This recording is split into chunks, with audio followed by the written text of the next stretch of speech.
How's everybody doing today? We're going to do something a little different. I'm Steve, and I've been showing you my videos and teaching you guitar, but we're doing a lot more than that as we talk with you and we move forward. We're going to talk about getting into bands. We're going to talk about equipment.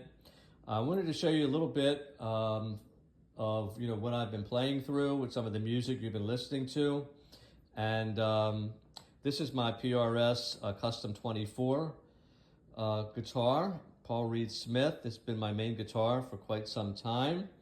And I do have a new record rack here that I was able to put all my records. And that was a Father's Day gift, so that's pretty cool. But what I've been doing here, if you've been listening in, I've been playing a good bit through my Fender here. And this is a Fender. It's called a Frontman 25R. It's got a little bit of distortion going on. So you might have heard that. Somewhat. I was doing some clean things too with that Fender, but also down at the bottom here is my Mesa Boogie Mark III. And that was my main amp for quite some time. 20 or more years I was using that. For some reason, I just decided to switch to my Fender Hot Rod Deluxe.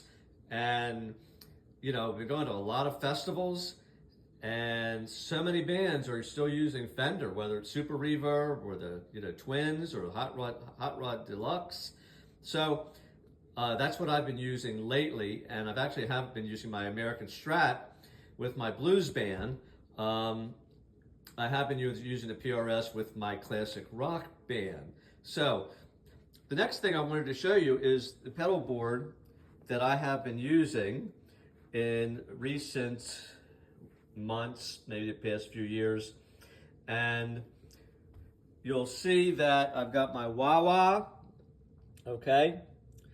I've got, of course, a chromatic tuner by Boss. I've got two overdrives. I really like the Barber direct drive, but when I heard the blues band down Rehoboth Beach here in Delaware, the guitar was using this D&M drive. So, I really liked how it sounded. I'm actually sometimes using both of these in tandem to get the desired sound that I want to have.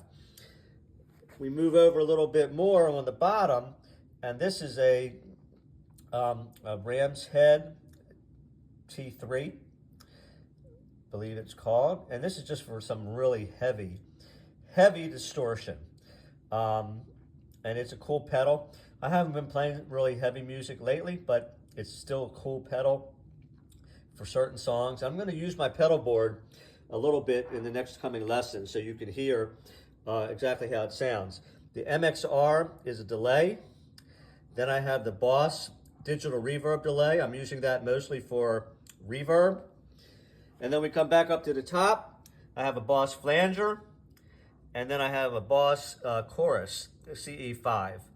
So, that kind of rounds out my pedal board, and I'm going to be using this a little bit because I don't need it for my band practice until next week.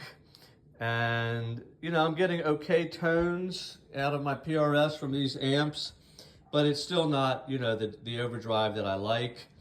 The Mesa Boogie is a tube amp. The Fender that I utilize at practice and have been using playing out, again, is a tube amp. My first amp was a Guild, and then I went right into borrowing my friend's Super Reverbs when I had gigs when I was like 15 and 16. I actually used two in tandem. After that, I did get a twin reverb.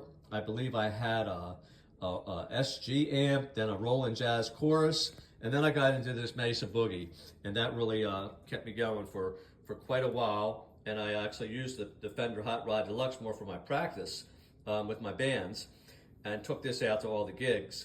But lately I've just had a little change of heart, and the Strat just sounds really unbelievable with the Fender Hot Rod Deluxe. So anyway, I just wanted to give you a little bit of a tour.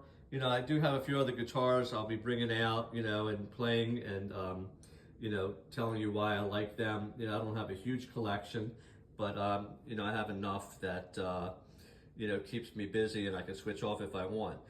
So that's kind of all I wanted to kind of get into today. We'll talk soon. And we will get you more lessons very soon. See you soon. Bye.